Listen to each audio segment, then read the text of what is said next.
Hi, everybody. Stefan Molyneux from Freedomain Radio.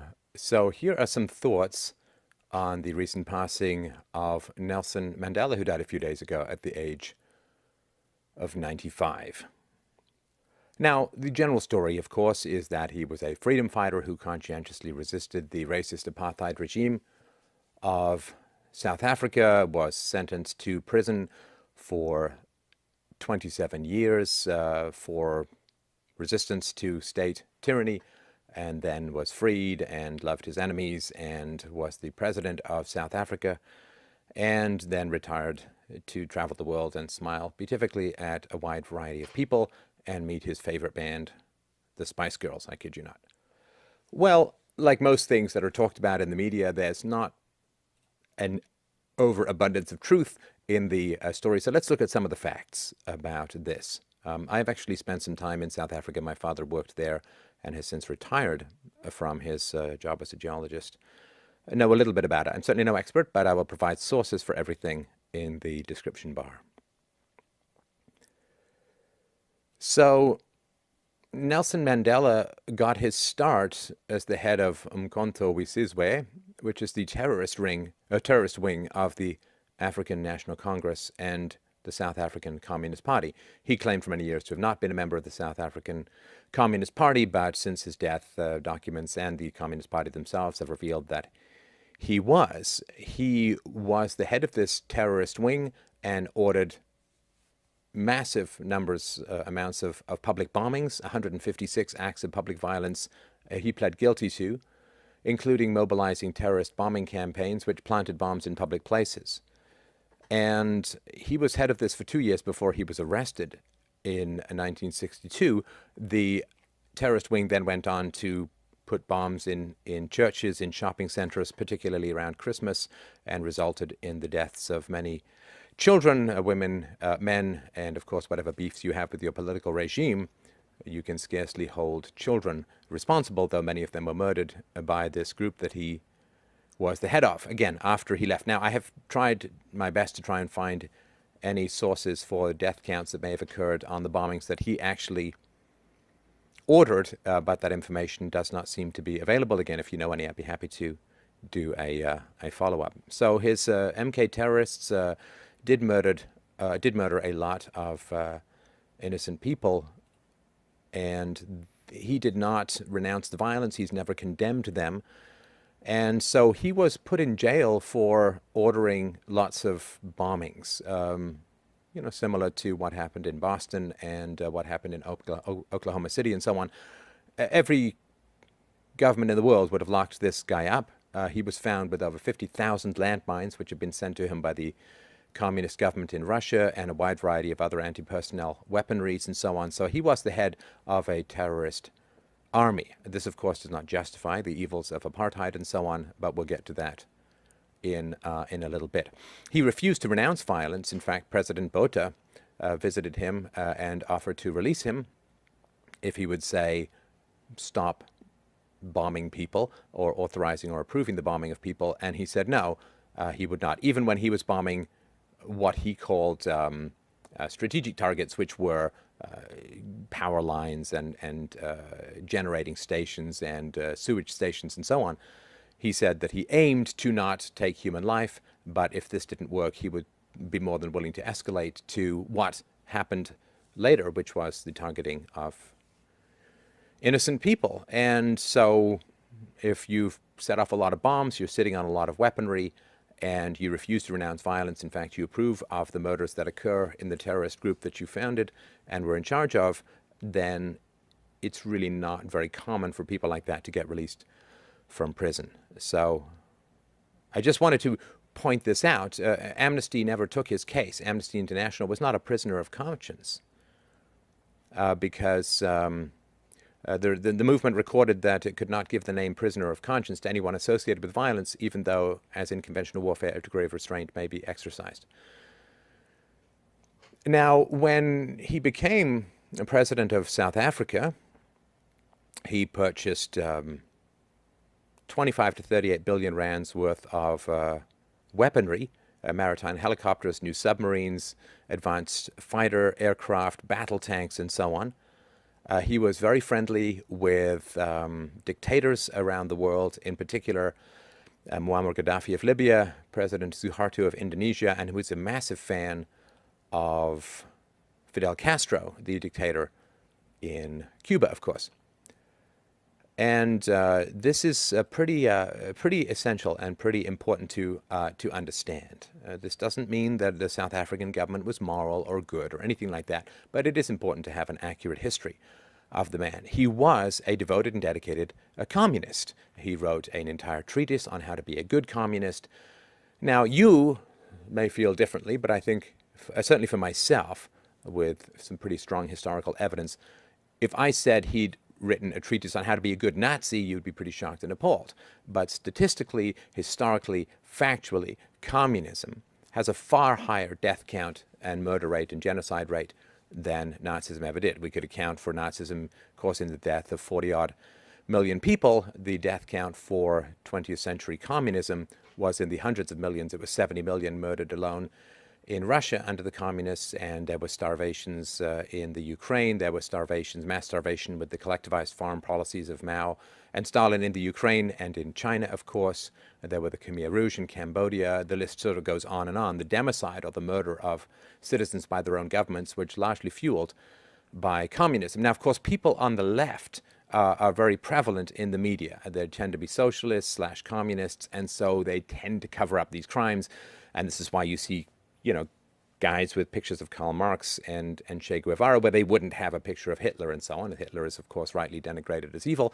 But you can't even use the correct name of the Nazi party in Germany. Nazism is a short form of National Socialism, and you have to use Nazism so that the word socialism is not clouded with the accurate. You pretend that communism is on the left and fascism is on the right and so on. When there's only one pole, to totalitarianism versus economic and political freedom. And so there's this supposed opposite polarity between communism and fascism, but it's not really the case. The Nazis were National Socialists and the communists were Communist Socialists, and so anybody who follows the communist ideology is wrapped up in an ideology that was one of the most savage mental viruses to ever steal the life of hundreds of millions of people around the world. And you can find YouTube videos of Nelson Mandela singing songs about the endless murders of white people that he thought was a great thing to happen. So I think this is all really important stuff to understand. Now, as a committed communist, when Nelson Mandela took power in 1994 in South Africa, he instituted the usual grab bag of suicidal socialist economic policies. He nationalized the banks, he nationalized corporations, he nationalized the excavation of natural resources, and so on, thus causing a massive and catastrophic collapse in the economy. And everybody who was chanting, end apartheid and so on, I mean, if you really care about blacks in Africa, then you stick around after your supposed glorious revolution and find out what actually happened when the evil whites were driven out of power. And now there is a growing nostalgia for apartheid, which basically ran from 1948 until the early 90s. And 60% of South Africans now feel that the country was better run under apartheid, with both blacks and whites rated the current government less trustworthy, more corrupt, less able to enforce the law, and less able to deliver government services than its white predecessor. Transparency International released its 2013 Global Corruption Barometer report, finding South Africa to be among the most corrupt countries in the world. According to its findings, an astounding 83% of South Africans believe that the police force is corrupt. 36% of respondents admitted to paying at least one bribe to the police. Every day in South Africa, there are 59 murders, 145 rapes, and 752 serious assaults. This is all that is reported. A 2010 Medical Research Foundation survey found that more than 37% of men in South Africa admitted to raping at least one woman. 7% they had said they had participated in gang rape. This is, of course, absolutely appalling. There's a new common crime, the witch doctors say, because, of course, there's many people infected with AIDS. It's the rape of babies. Believe that having sex with a virgin is a cure for AIDS. And, of course, 12% of South Africa's population is HIV positive. President Mbeki says that HIV cannot cause AIDS. and that the cure is perceived among lots of people to be sex with a virgin, which creates enormous drivers towards the sexual rape or the rape of children. In response to growing violence, South Africa's Minister of Safety and Security, Steve Chitwede, says, we can't police this. There's nothing more we can do. South Africa's currency, the rand, has fallen about 70% since the ANC came to power in 1994. Emigration from South Africa, mainly of skilled people, is now at its highest level ever. And according to some black writers, the fact of business that is tragic, ordinary Africans were better off under colonialism. Colonial masters never committed anything near the murder and genocide seen under black rule in Rwanda, Burundi, Uganda, Nigeria, Mozambique, and other countries. Millions of blacks have been slaughtered in unspeakable ways, including hacking to death, boiling in oil, being set on fire and dismembered. And Mandela's been married 3 times, most recently when he was 80. His second wife, Winnie Mandela, was about as evil a human being as you can imagine. She was convicted of the torture and murder of a 14-year-old boy who she considered or called an informant. She was a big fan of what is called necklacing, which is a revolting practice wherein somebody you think is negative to the cause of black liberation, you wrap them in barbed wire, you jam a tire over their shoulders so they can't move, you pour gasoline into the rim of the tire, and you set fire to it, melting their face off, causing their eyeballs to explode, and having them die in unbelievably agonizing ways. And Mandela's wife was a big fan of this, repeated it many times, and was convicted at one point. And this is who he married. I believe that a man, to some degree, is known by the company that he keeps. The National Bureau of Economic Research found that the average income of all races in South Africa dropped 40% between 1995 and 2000. You need to hear that again. The National Bureau of Economic Research found that the average income of all races in South Africa dropped 40% between 1995 and 2000. This was under President Nelson Mandela, when he nationalized and when he socialized and so on. The UN 2006 Human Development Report found that over the last 3 decades, Africa has had a virtual reversal of human development. South Africa has dropped 38 places on the Human Development Index since 1994. The country of the world's first heart transplant, the Union of South Africa, is now the rape and murder capital of the world. 1 in 3 women will be raped before she reaches the age of 18. 1 in 2 women, 50% of the female population, is raped at some point in her lifetime. It is the rape and murder capital of the world. Now, given that most people prefer to be alive and dead, let's look at some of the history of colonialism. At the start of the year 1900, the African South Africans, the black South Africans, there are about 3.5 million of them, according to the British colonial government census. By 1954, which was 6 years after apartheid had started, African population soared to 8.5 million. By 1990, right before the end of apartheid, 35 million blacks. So a tenfold increase under colonialism and under the apartheid regime, a tenfold increase in the number of blacks. In the decades prior to apartheid, which started in 1948, the average life expectancy of African South Africans was 38 years of age. During the last decade of the apartheid era, the average life expectancy for South African blacks had risen to 64 years, which was on par with Europe's. And unfortunately, since the end of colonialism, and don't get me wrong, I'm no big fan of colonialism, I'm no big fan of statism at all. I consider it a generally immoral institution, but still we must look at the facts of better and worse. One of the things that's true about Africa, even under apartheid, is that the number of blacks who were struggling and striving and risking life and limb to get into South Africa from other of the crap pop dictatorships, black-run dictatorships in Africa, was huge. All the blacks in Africa pretty much wanted to get into South Africa. It was by far the safest place to be for a black person in the whole continent, which again is not huge praise for South Africa, but rather endless condemnation for the other dictatorships. A UN report said that Africa is the only continent, it's the only continent where poverty had increased over the past 20 years. If you look at places like China and India, millions and millions and millions of people are climbing out of poverty. If you just look at Nigeria alone, if you just look at Nigeria alone, sorry, Nigeria had pushed 71 million people below the poverty line. So the Human Development Index figure is a conglomeration of things that are good for people as a whole, of course. South Africa's Human Development Index numbers were far higher in 1995, after almost 50 years of apartheid rule, than it was in 2010 after 16 years of ANC rule. And the trend continues to be downward. If we look at Zimbabwe, post-colonial life expectancy tumbled from about 60 years in 1990 to about 36 to 44, depending on which statistics you find acceptable. Nonetheless, between a third and a half decline.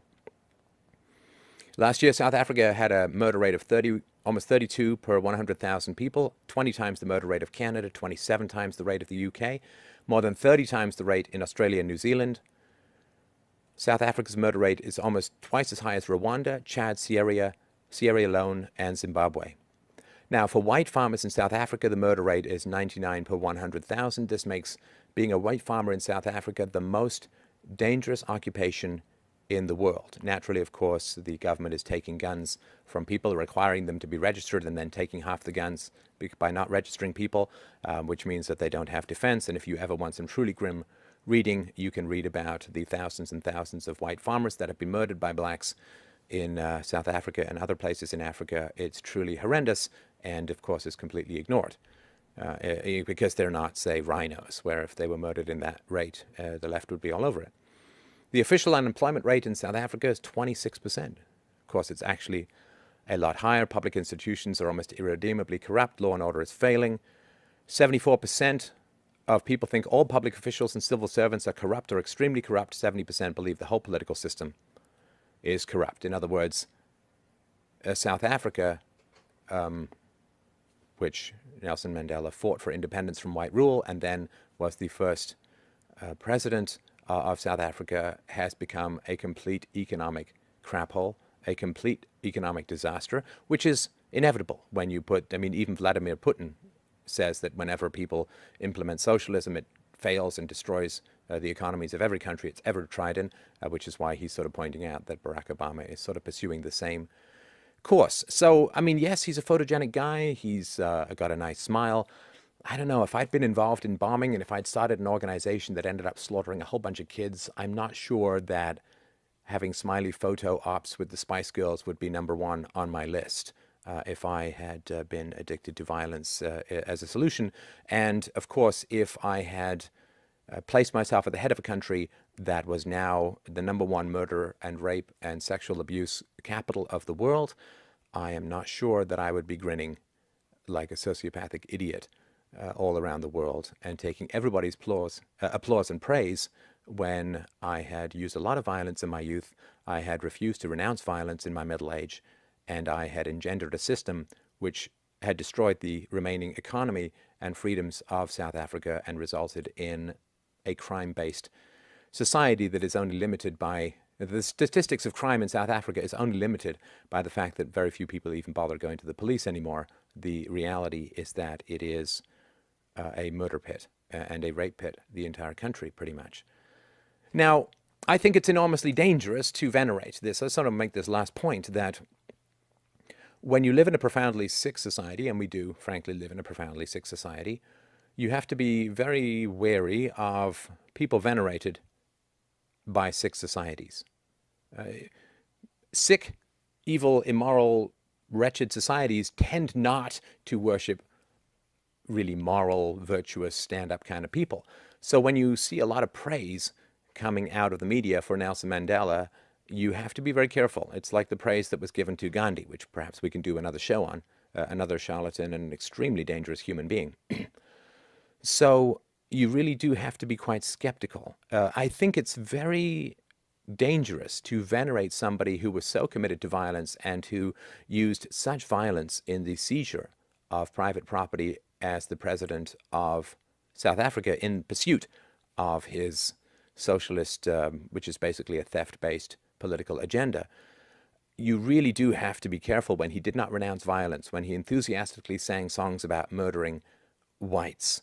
This is a very dangerous person to hold up, because I'm telling you, people, there are young people the world over who are constantly scanning for the values of society. And if you praise somebody committed to violence, who had a violent regime, whose regime has resulted in more violence than was ever imaginable under the apartheid system.